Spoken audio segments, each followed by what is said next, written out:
Cristo en esa primera noche de Navidad le dijo adiós a su Padre. Él dijo: Padre, me doy cuenta de que no has quedado satisfecho con la sangre de animales, sino que has preparado un cuerpo para mí, para que yo vaya a ese mundo y sea el sacrificio final y definitivo. Y lo voy a hacer porque vengo, como está escrito de mí en el Antiguo Testamento, el hacer tu voluntad, oh Dios. Y entonces Jesucristo se despidió de su Padre y comenzó un viaje que iba a terminar 33 años después en una cruz, y después, a través de una resurrección, ser glorificado y exaltado y restaurado de regreso al cielo, a la gloria que Él conoció antes de que Él vino. Ahora, el cuerpo de Cristo fue preparado divinamente por Dios para que fuera el instrumento que iba a traer a Dios a los hombres y que iba a ser el sacrificio perfecto para el pecado. Y entonces Jesús vino con toda la fanfarria del cielo, conforme los ángeles esperaban cantar su alabanza. Y no hubo fanfarria alguna en la tierra. La tierra lo ignoraba. Dios estaba siendo manifestado en la carne. El cielo lo sabía, pero la tierra no. El Espíritu Santo había tomado 9 meses para llevar a cabo su obra. Y en esos 9 meses Él formó en el vientre de María un cuerpo como ningún otro cuerpo, un cuerpo que iba a ser habitado por la segunda persona de la Trinidad, un cuerpo que ahora estaba listo. Y el tiempo había llegado para que María diera luz. La plenitud del tiempo había llegado cuando Jesús fuera hecho de una mujer. Y de esta manera ese cuerpo vino, y con él vino la segunda persona de la Trinidad.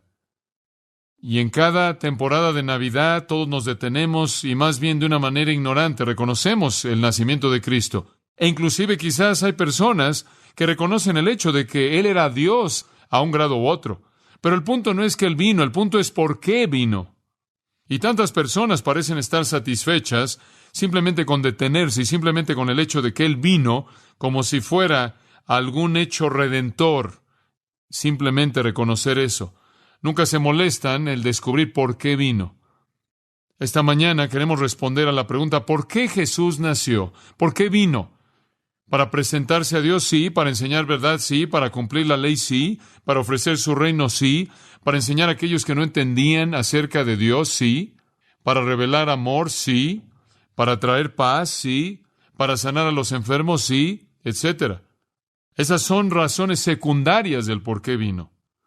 Realmente hay una razón primordial, un plan primordial, un propósito primordial. Jesús vino para sufrir y para morir. Esa es la razón por la que Él vino. Belén simplemente existió para que el Calvario pudiera suceder. Él solo fue un bebé para que pudiera ser un hombre y morir. Él solo vivió para morir. Esas pequeñas manos de bebé suaves formadas por el Espíritu Santo en el vientre de María fueron hechas para que los clavos pudieran perforarlas.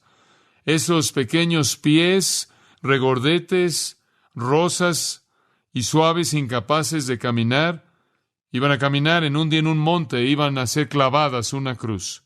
Esa cabeza dulce, con ojos resplandecientes y una boca dispuesta a hablar, fue formada para que algún día los hombres pudieran meterle una corona de espinos. Ese cuerpo tierno, cálido y suave, que estaba envuelto en tela, un día sería abierto por una lanza para revelar un corazón quebrantado.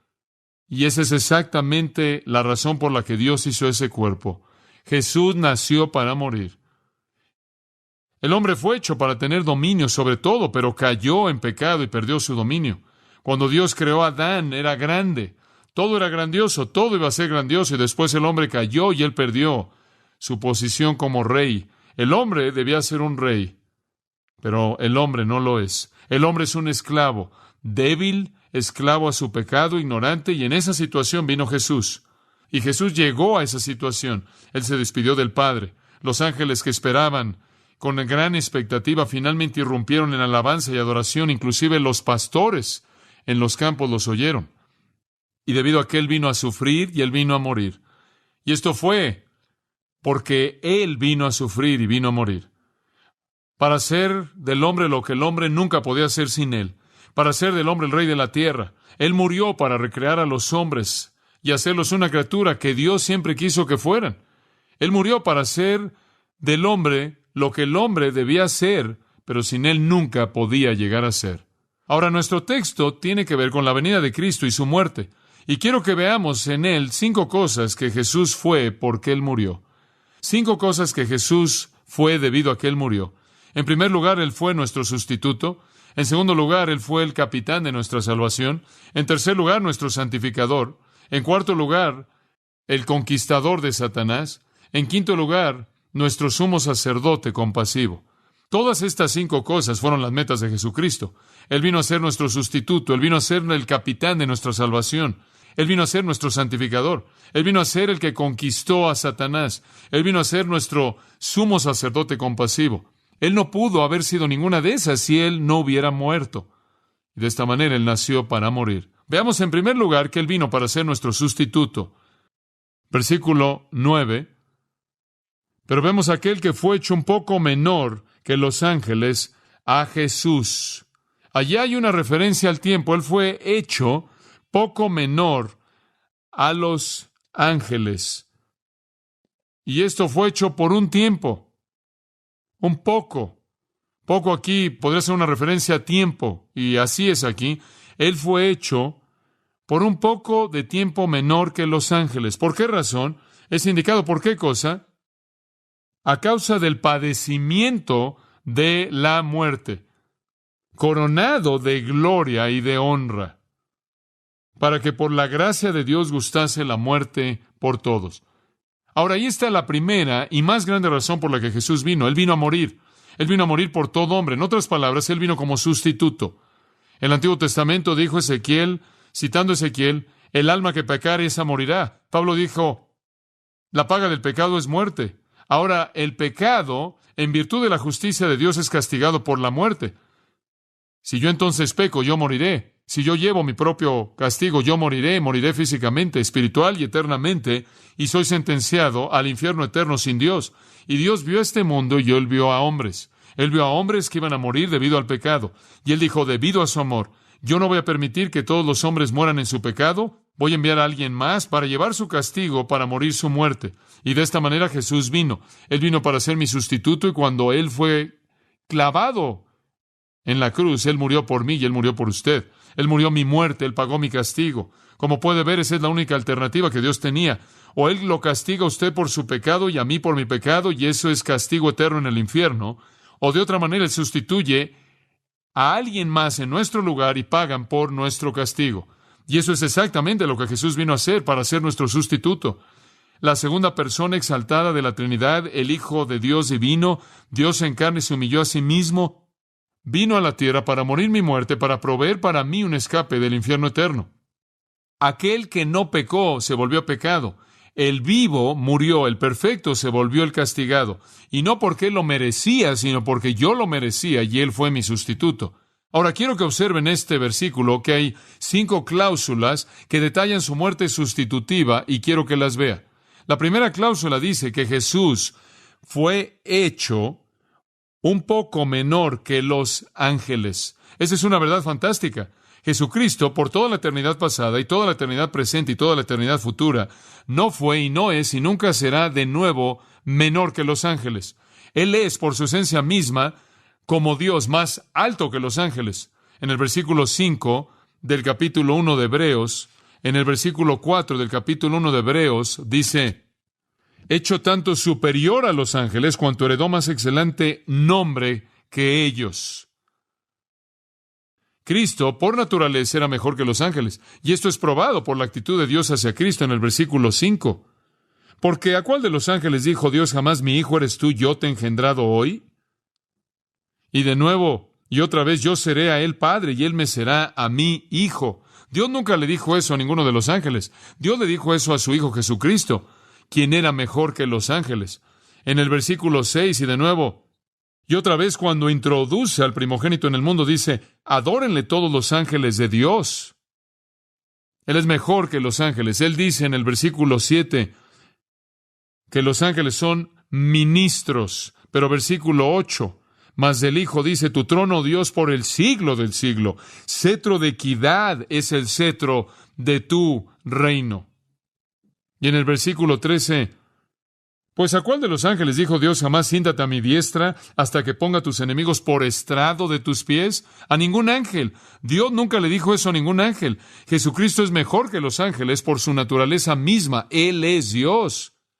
Pero por un poco de tiempo, versículo 9, capítulo 2, Él se volvió menor que los ángeles. Creador de ángeles, la cabeza de los ángeles, el Señor de los ejércitos. Aquel quien antes de su encarnación había sido adorado por ángeles, por un poco de tiempo se volvió un poco menor que los ángeles, por nuestra causa. Hombres pecadores, rebeldes, viles, impíos, que no querían a Dios y no conocían a Dios. Y por nuestra causa Cristo se volvió un poco menor que los ángeles. Como puede ver, el hombre no podía ganar el dominio que él perdió por sí mismo, y Jesús tuvo que venir al nivel del hombre, al nivel pecaminoso, para recoger al hombre, levantarlo y llevarlo a su nivel.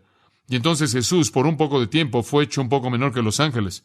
La segunda declaración que quiero que vean en este versículo nos dice algo más acerca de su sustitución. Dice, a causa del padecimiento de la muerte. Ahora, la palabra a causa es día y es usada en muchos diferentes casos y en muchas maneras diferentes en el griego. Aquí puede significar a través de o por. Y yo la tomo como significando que, y se leería de esta manera. Este es el significado primordial. Jesús fue hecho un poco menor que los ángeles a través del sufrimiento de la muerte, o por el sufrimiento de la muerte. En otras palabras, la prueba más grande de que Cristo era un poco menor que los ángeles fue que Él murió. Ahora, es verdad que Él fue hecho un poco menor que los ángeles para morir.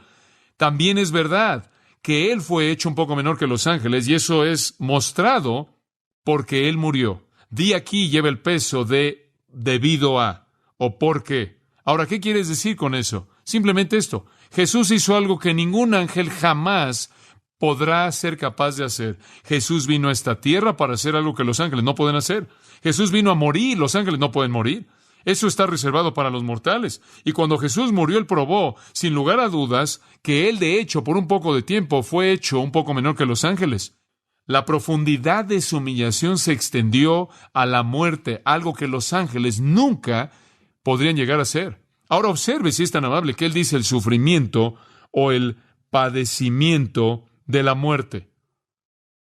Cuando Jesús murió, no fue simplemente algo gentil, fácil, dejar este mundo. Fue una agonía intensa y tortura en una cruz. Él sufrió en su muerte. Y sabe usted, ninguna criatura fue capaz de esto. Solo Jesucristo podía ser nuestro sustituto. Tenía que ser alguien que fue totalmente hombre para pagar el castigo del hombre y totalmente Dios para tener victoria sobre la muerte. Él tenía que ser la combinación perfecta de Dios total y de hombre total. Cristo llevó la responsabilidad de una obra que estaba muy por encima del poder de los ángeles. Él tomó la responsabilidad de hacer una obra que ningún ángel jamás podría hacer, mucho más allá de su capacidad. Y sin embargo, para hacerlo, tuvo que volverse un poco menor que los ángeles. Y más alto que los ángeles es Dios, y más bajo que los ángeles es el hombre.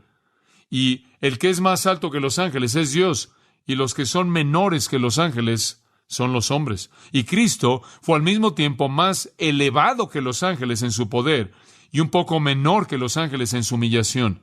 La combinación perfecta. Después nos dice el propósito de su humillación y su sustitución al final del versículo 9. Para que, por la gracia de Dios, gustase la muerte por pantos por todos. Jesús vino para morir por usted y Él gustó la muerte. Él bebió la copa amarga en el Calvario. Él la bebió hasta la última gota. La muerte que Él gustó fue muerte total. Todo ángulo posible está involucrado. La muerte que Él gustó fue la maldición, la cual el pecado trae, porque Él llevó su pecado. La muerte que Él gustó fue la paga, el castigo por la ley quebrantada. La muerte que Él gustó fue la manifestación plena del poder del diablo en contra de Él. La muerte que Él gustó fue la expresión plena de la ira de Dios que vino en contra de Él porque Él llevó el pecado. Escuchen, en todo aspecto posible Jesucristo murió y gustó toda parte de la misma por nosotros. Y Él fue culpable de nada.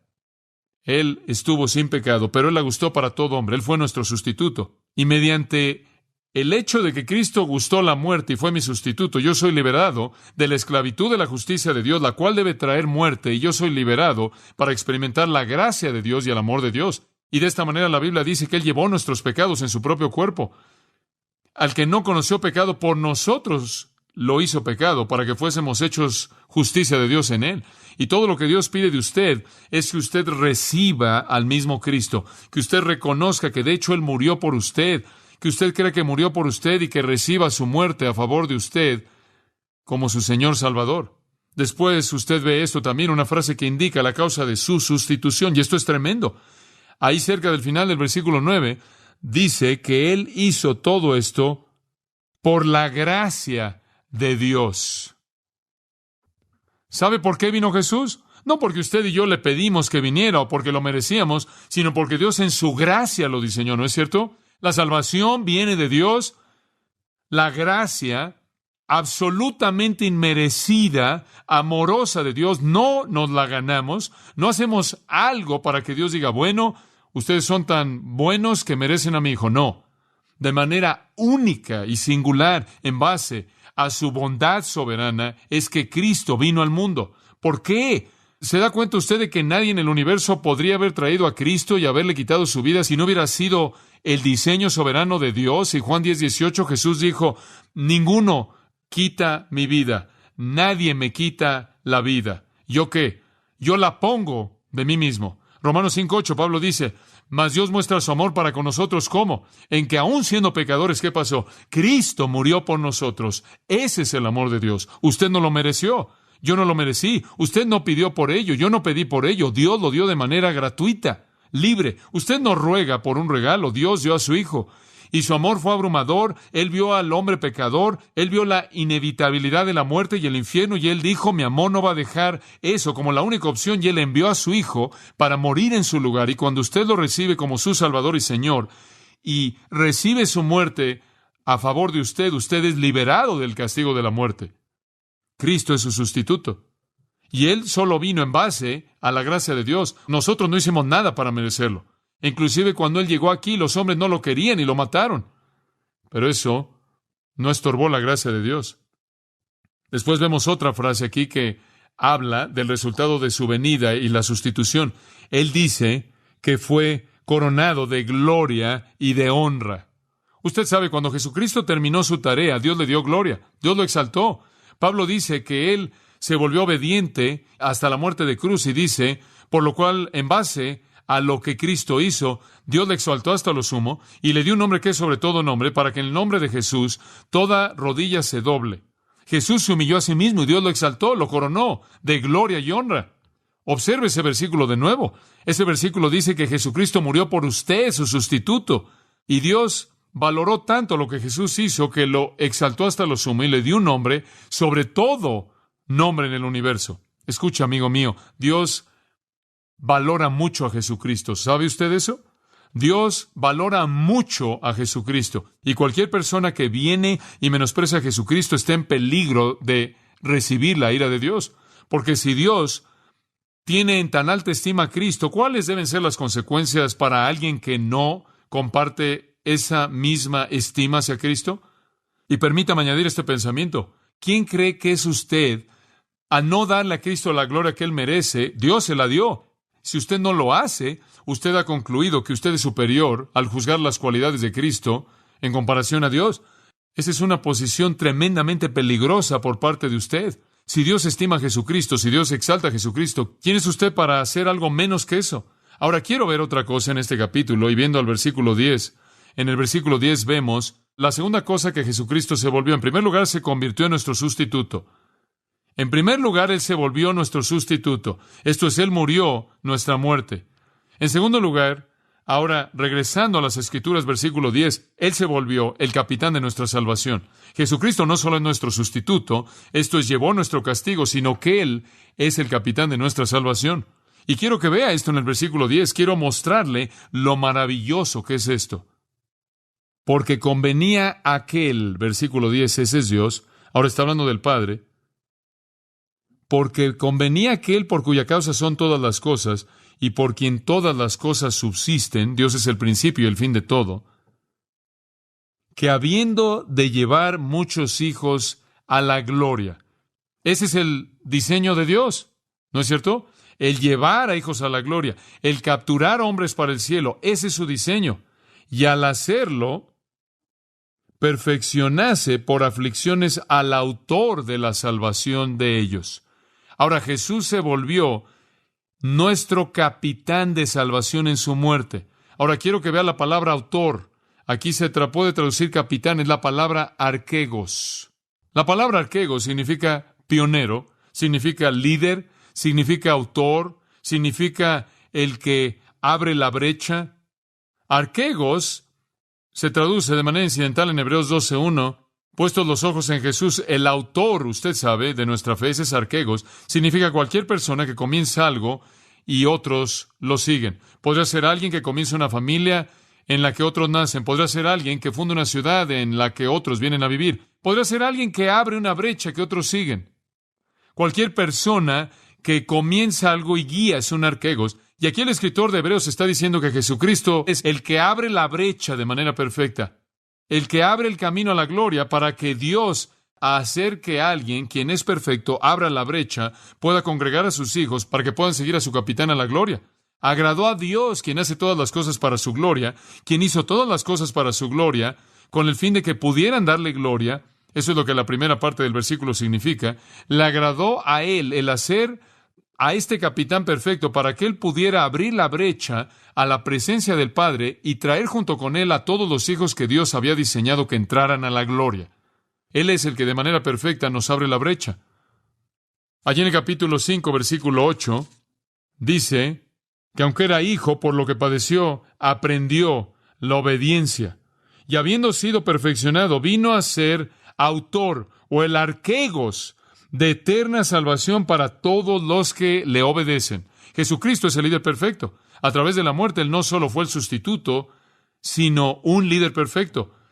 Alguien que de manera perfecta abrió la brecha. Dice usted, ¿qué quieres decir con eso? Simplemente esto. No hay manera de llegar a Dios fuera de Jesucristo.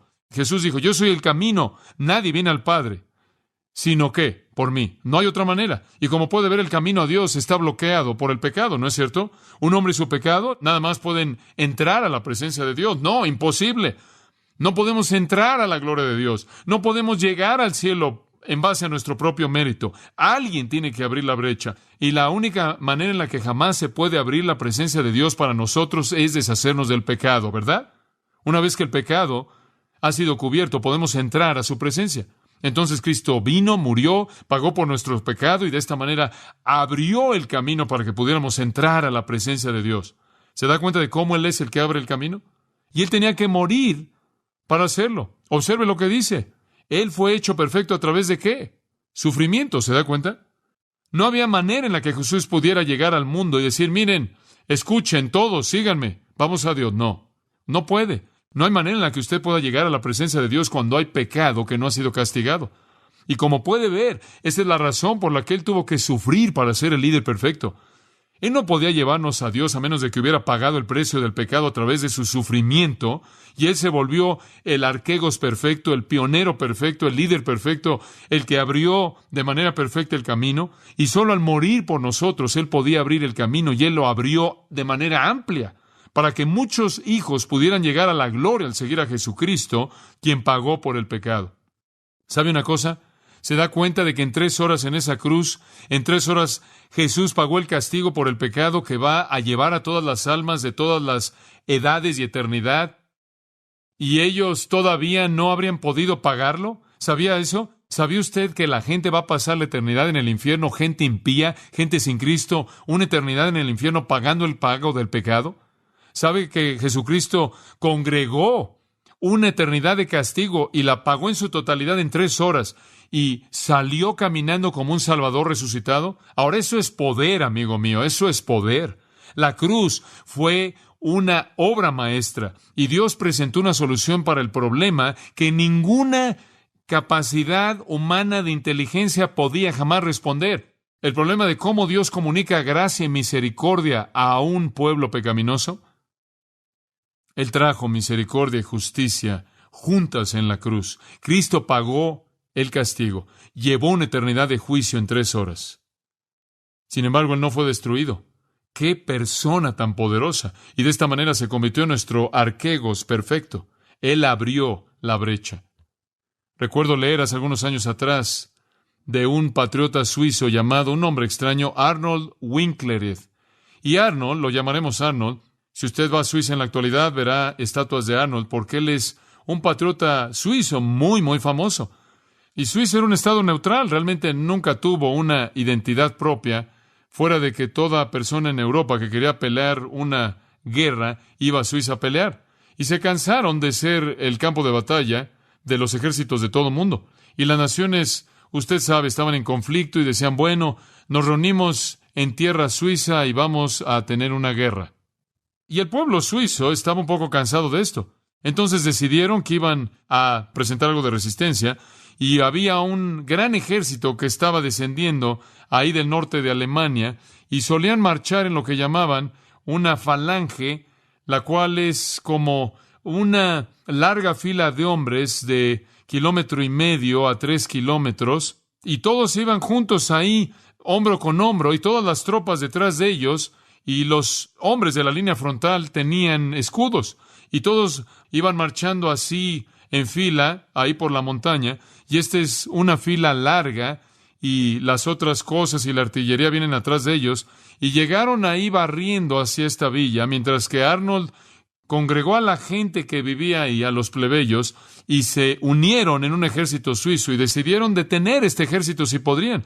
Y comenzaron a pensar en una estrategia y sabían que solo había una manera de hacerlo, y eso era el romper la falange, infiltrarla y destruirla desde adentro.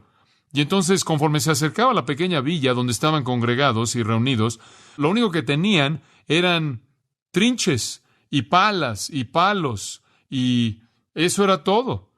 Y conforme esa falange se acercaba a esa villa, Arnold, con un clamor de gloria, hizo que Suiza comenzara a correr. Y él corrió ahí en medio de esa falange. Y conforme él corría, él llevó en su pecho las lanzas y las flechas que le dispararon. Conforme él rompió esa falange, no avanzó muchos metros hasta que él cayó muerto. Pero ahí pisándole los talones venía el ejército suizo entero que entró y peleó contra ese gran ejército europeo. E hicieron que se replegaran en ese día. Debe haber sido una gran tragedia si Arnold hubiera corrido y hubiera roto la falange, hubiera caído muerto, y el resto de los suizos se hubieran sentado y hubieran dicho, oh, Arnold tuvo un buen corazón, quiso hacer un buen trabajo. Pero le siguieron pisándole los talones. ¿Sabe una cosa? Escucha, amigo mío. Jesucristo ha hecho lo mismo. Él corrió en contra de los batallones del infierno. Él hizo que todas las flechas y todas las lanzas que la ira y el juicio de Dios podía enviar en contra de él las recibió y él rompió esa falange. Y todo lo que le pide hacer es seguirlo y reclamar la victoria. Él es el arquegos perfecto. Él abrió la brecha. La victoria está ahí. Es usted. Y entonces vemos a nuestro sustituto y al capitán de nuestra salvación. Él se volvió eso porque murió. Él nació por ninguna otra razón. Tercera cosa, y esto es tan emocionante, simplemente bendice mi corazón. La tercera cosa, en los versículos 11 al 13, en tercer lugar, Él se volvió nuestro santificador. Nuestro santificador. Porque el que santifica, esto está hablando acerca de Cristo, Él es el que santifica. Santifica viene de una palabra hagiazo, hacer santo. El que santifica, y los que son santificados de uno son todos, por lo cual no se avergüenza de llamarlos hermanos. Le voy a decir que ese es uno de los conceptos más emocionantes, más fantásticos, y quiero que lo vea. Simplemente increíble. ¿Sabe lo que esto nos dice? Escuche esto. Jesucristo es santo y es capaz de hacerlo a usted y a mí santos. Somos los santos en el versículo 11, los santificados. Él es santo y los que son santificados son uno a través de su muerte. Ahora escuche esto. A través de su muerte y nuestra fe en Él, creyendo y recibiéndole a Él como Salvador, somos declarados santos. ¿Escuchó eso? Eso es verdad posicional. Ante Dios, por su fe en Jesucristo, usted es santo. Si usted conoce a Cristo, ahora, el fin práctico de esto es que usted debe actuar como tal. Todavía hay pecado en nuestras vidas, pero posicionalmente delante de Dios somos santos. Dice usted, ¿cómo funciona eso? Escuche, cuando Cristo murió en la cruz, ¿por cuánto de mi pecado pagó Él? Por cada uno de ellos. Por cada parte. Eso significa que Dios no puede hacerme responsable en términos de juicio por ningún pecado. Esa es la razón por la que Pablo dice que ninguna condenación hay para los que están en Cristo. Todo estuvo en Cristo en la cruz. Dios, por lo tanto, dice posicionalmente, debido a su fe en Cristo, ahora eres santo. Él ha pagado todo pecado que jamás cometerá usted. Ahora sabemos que esa no es licencia para pecar, porque el amor no nos permite hacer eso, ¿verdad? Pero sabe que si usted conoce a Jesucristo, usted es santificado, es santo. Usted es santificado. ¿Qué es santo? Perfectamente justo. Ahora esa es verdad posicional. Dios inclusive dice, usted es justo, usted es santo. ¿Sabía usted eso? ¿Por qué hasta los corintios, quien están de cabeza en términos de su práctica, les dice, ahora ustedes son santos? Eran santos, hagiazo, a ser santo, ser santo. Viene de la palabra hagios, que quiere decir los santos o los santificados. Somos santos delante de Dios. Nunca hay un pecado registrado en contra de nosotros, nunca somos santos. El que santifica o los hace santos, y los que son santificados son uno. ¿Sabe usted a que debido a que usted es uno con Cristo, usted es santo porque Él es santo? Dice usted, ¿somos igual de santos que Él? Ese es el único tipo de santidad que hay. Usted no dice, bueno, yo soy el santo número 1, no. Yo soy el santo número 49, no. Bueno, yo soy el santo número 184, no. No hay grados de santidad. Santo es santo sin pecado. Posicionalmente, si Cristo ha pagado por todo mi pecado y lo llevó, todos los registros de Dios declaran que yo soy santo. Esa es una verdad emocionante, ¿no es cierto? Santidad posicional en Cristo. Escuche, si Él llevó mi pecado y me dio su justicia, Él llevó mi iniquidad y me dio su santidad. ¡Oh, qué verdad tan fantástica! Observe Hebreos 10:10. Le voy a mostrar esta verdad. Escuche esto. Esta es una verdad emocionante. Hebreos 10:10. Cristo vino, tomó un cuerpo, murió una muerte sacrificial para hacer la voluntad de Dios, ¿verdad? Para ser nuestro sustituto, para ser el capitán de nuestra salvación. Ahora, la voluntad de Dios diseñó esto, versículo 10, mediante la cual, esto es la voluntad de Dios, nosotros, todos los creyentes, son hechos santos o santificados a través de la ofrenda del cuerpo de Jesucristo ofrecido de una vez por todas. ¿Leyó eso correctamente? ¿Cómo es hecho usted santo? ¿A través de rituales? ¿A través de leer su Biblia? ¿A través de ser superpío? No. Usted fue hecho santo a través de ¿qué? De la ofrenda del cuerpo de Jesucristo. ¿Cuántas veces? ¿Para cuántas personas? Todas. Usted se volvió santo en virtud del sacrificio de Cristo, no por actividad cristiana. Usted no se hace santo, amigo mío. Nos esforzamos por ser más como Cristo. Nos esforzamos en la práctica en ser lo que somos en posición, ¿no es cierto? Pero posicionalmente, usted fue hecho absolutamente santo mediante su muerte a favor de usted cuando lo recibe como Salvador. Ahora, amados, eso es seguridad. Usted no puede quitar la santidad. No puede ser manchada. Versículo 14, escuche esto, 10:14. Porque mediante una sola ofrenda. Ahora, escuche esto. ¿Qué ofrenda fue esa? Versículo 10, ¿la ofrenda de qué? De su cuerpo. Porque mediante una sola ofrenda, Él perfeccionó durante 6 meses. ¿Es eso lo que dice? Para siempre aquellos que son hechos santos. Escuche, si usted jamás ha sido hecho santo, usted ha sido hecho santo para siempre. No crea que una vez que usted ha recibido la santidad imputada de Jesucristo, hay algo en este universo que podría quitarlo. No hay. No lo hay. Usted ha sido hecho perfeccionado para siempre a través de la ofrenda de su cuerpo, y si usted pudiera perderlo, entonces Jesús no lo hizo bien. Escuche, Él lo hizo a usted posicionalmente santo con el mismo tipo de santidad que Él conoce. Solo hay un tipo. ¡Qué verdad tan tremenda! ¿Le ayuda eso a usted a entender quién es usted en Cristo? Y después me encanta esto. Esto me bendice. Tan santo es usted que Jesús no se avergüenza de llamarlo ¿qué? Hermano. Hombre, pensé en eso, no podía creerlo. ¿Quieres decir que Jesús, de hecho, se acercó y me abrazó y dijo, John MacArthur, no me avergüenzo de llamarte hermano mío? Y yo comencé a pensar en eso y me cautivó porque quiero ser muy honesto con usted. En toda mi vida he estado más avergonzado de Jesucristo de lo que me gustaría reconocer. ¿Alguna vez se ha avergonzado usted de él? Yo sí. ¿Y sabe una cosa? No tengo nada de qué avergonzarme. ¿Por qué debería avergonzarme de Jesucristo? Sin embargo, me avergüenzo de él. ¿Sabe una cosa? Él tiene toda razón de estar avergonzado de mí. ¿No es cierto? Todo. Digo, yo fallo. Usted sabe, Él nunca se avergüenza de mí. Nunca. ¿Sabe por qué? Porque posicionalmente soy santo y Él dice, hermano. ¿Sabe usted que no hay jerarquía entre los hermanos? No hay jerarquía en ese versículo, sí. Hermanos, ¿sabe una cosa? Usted es uno con Cristo, la misma santidad. Su justicia es suya, su santidad es suya y mía. ¡Oh, qué pensamiento tan fantástico!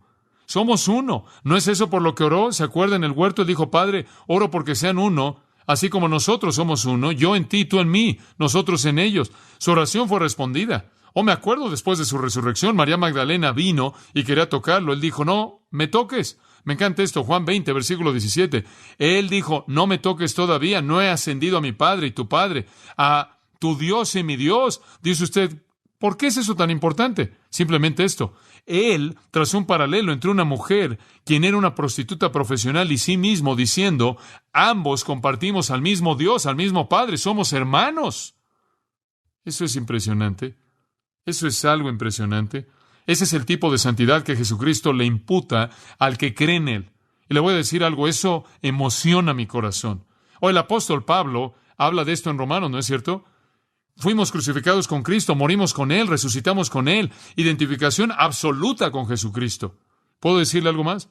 Todos los hombres no son hermanos. Algunos hombres son hijos de Dios. Y Dios dice que algunos hombres son hijos del diablo. Todos los hombres no son hermanos. ¿Y puedo añadir algo más? Todos los hombres no son hermanos con Cristo, solo aquellos que son hijos del mismo Padre. Aquellos que reciben a Jesucristo se convierten en hermanos de Cristo. ¡Oh, qué pensamiento tan emocionante!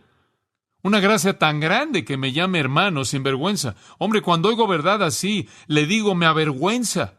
Creo que es la verdad más emocionante en toda la Biblia, esa verdad posicional que continuamente me dice quién soy en Cristo, porque tarde o temprano usted comience a actuar como quién es usted. Después, en los versículos 12 y 13, el escritor de Hebreos toma dos pasajes del Antiguo Testamento que profetizaban que Cristo nos llamaría su hermano. Salmo 22, versículo 22. Él cita el Salmo 22. Esto no es nada nuevo. Salmo 22. Cristo le habla al Padre y dice esto. Anunciaré a mis hermanos tu nombre. Esta es verdad del Antiguo Testamento. El Mesías iba a llamar a los hombres sus hermanos. En medio de la congregación te alabaré. En otras palabras, voy a estar en medio de otras personas, voy a ser uno de ellos y los voy a llamar hermanos. Esa es una profecía del Antiguo Testamento, no es nada nuevo. Y a los líderes judíos él quiso explicarles que esto no era nada nuevo. Después, en el versículo 13, él cita Isaías capítulo 8, donde Cristo vuelve a hablar y dice, y otra vez yo confiaré en él. Y de nuevo, he aquí, yo y los hijos que Dios me dio. ¿Ve usted cómo se identifica con otros creyentes? ¿Se da cuenta? Juntos vamos a confiar en Dios, dice él. Voy a encargarme de los hermanos que me des. Esa es verdad del Antiguo Testamento. Cristo nos llama hermano y no se avergüenza. Que Dios me ayude a actuar como lo que soy. Y entonces el Cristo de Dios, eterno, la segunda persona de la Trinidad, el arquego santo sin pecado, aquel a quien los ángeles adoraron, se volvió un poco menor que los ángeles para sufrir y morir, para ser mi sustituto, para ser aquel que abrió la brecha para que yo fuera al cielo y a la gloria de Dios. E inclusive se inclinó para llamarme hermano, hijo de Dios, coheredero, y lo hizo sin vergüenza. Porque Él me hizo santo en su propia santidad. ¿Puede usted resistir ese tipo de amor? Yo no puedo. Entonces nuestro sustituto, el capitán de nuestra salvación, nuestro santificador, y rápidamente, versículo 14, el que conquistó a Satanás. Así que por cuanto los hijos participaron de carne y sangre, esto es los hijos que vimos en el versículo 18, nosotros creyentes, seres humanos, participamos de sangre y carne, somos carnales, seres humanos. Él también participó de lo mismo. Él se volvió lo que somos para destruir por medio de la muerte al que tenía el imperio de la muerte, esto es, el diablo. Ahora, la autoridad que Satanás tiene sobre los hombres es la muerte. Satanás sabe que la paga del pecado es muerte, y si él puede mantener a un hombre viviendo en pecado hasta que él muera, lo tiene para siempre. Y el gran poder de Satanás es la muerte, y alguien tenía que destruir ese poder. Alguien tenía que despedazar la muerte. Satanás sabía que si él podía aferrarse, y todavía sabe que si él puede aferrarse a los hombres hasta que mueran, Dios no puede salvarlos, porque Dios diseñó que la salvación fuera durante la vida de un hombre, no después. Y entonces Satanás usa el poder de la muerte, se esfuerza por atrapar a los hombres y mantener a los hombres alejados de Dios hasta que mueran, y entonces Dios no puede tocarlos. Esa es la autoridad de Satanás sobre los hombres. No podían escapar la muerte, no podían escapar la paga inevitable del pecado. Satanás lo sabía. Y si Satanás tan solo puede mantener a los hombres ahí, Dios no puede llegar a ellos. Ahora alguien tenía que quebrantar este poder y tenía que ser un hombre. Algún hombre tenía que conquistar la muerte, destruir el arma de Satanás. Y eso es exactamente lo que Jesús hizo. Como puede ver, dice en el versículo 14, que por medio de la muerte lo hizo. En otras palabras, para destruir la muerte, un hombre tenía que morir y resucitar y dejar la brecha abierta para que otros murieran y resucitaran. Y eso es exactamente lo que Jesús hizo. Él salió de esa tumba, él explotó de esas cadenas de la muerte y después él dijo, porque yo vivo, que vosotros también viviréis. Escucha, amigo mío, Jesús murió y resucitó y de esta manera destruyó el poder de Satanás de la muerte y él dejó abierto el camino para usted. Él se volvió un hombre para morir como hombre y tener la victoria de un hombre sobre la tumba. Pero él tenía que ser Dios al mismo tiempo para tener esa victoria. Él despedazó el poder de la muerte. Y entonces decimos, ¿dónde está, oh muerte, tu aguijón? ¿Dónde está, oh sepulcro, tu victoria? No hay victoria en la muerte. La muerte simplemente es pasar de este mundo a la presencia de Dios para aquellos que lo aman. La muerte ni siquiera la experimentamos, porque Cristo la destruyó. Él vino a morir para destruir la muerte para que usted pudiera vivir. En último lugar, Él fue nuestro sustituto, el capitán de nuestra salvación, nuestro santificador, el que conquistó a Satanás, y nuestro sumo sacerdote compasivo. Versículo 16. Porque ciertamente no socorrió a los ángeles, sino que socorrió a la descendencia de Abraham. Él no se volvió un ángel para morir por los ángeles. No, no hay salvación para los ángeles. Él se volvió un judío, la simiente de Abraham, un ser humano, para que él pudiera identificarse con otros hombres y morir por ellos. Él no vino a redimir ángeles, él vino a redimir hombres. Versículo 17. Por lo cual, ahora marque esta frase, subraye esta frase, debía ser en todo semejante a sus hermanos. Él fue igual que nosotros en todo, en todo. ¿Para qué? Para venir a ser misericordioso y fiel sumo sacerdote en lo que a Dios se refiere, para expiar los pecados del pueblo. Pues en cuanto él mismo padeció siendo tentado, es poderoso para socorrer a los que son tentados. En otras palabras, cuando usted va a Jesucristo para compartirle su corazón, él puede decir, yo sé, yo he estado ahí. El sumo sacerdote compasivo. Como puede ver, un sumo sacerdote ministra entre los hombres y Dios. ¿Sabe usted quién sería el sumo sacerdote perfecto? Alguien que de manera experimental conociera la mente de Dios y de manera experimental conociera la mente del hombre. ¿Y no es eso exactamente lo que Jesucristo fue? Él fue Dios de hecho y hombre de hecho, el mediador perfecto. Escuche, en todas las cosas Él fue como somos nosotros. Él tuvo hambre, tuvo sed. Él fue vencido por la fatiga, Él durmió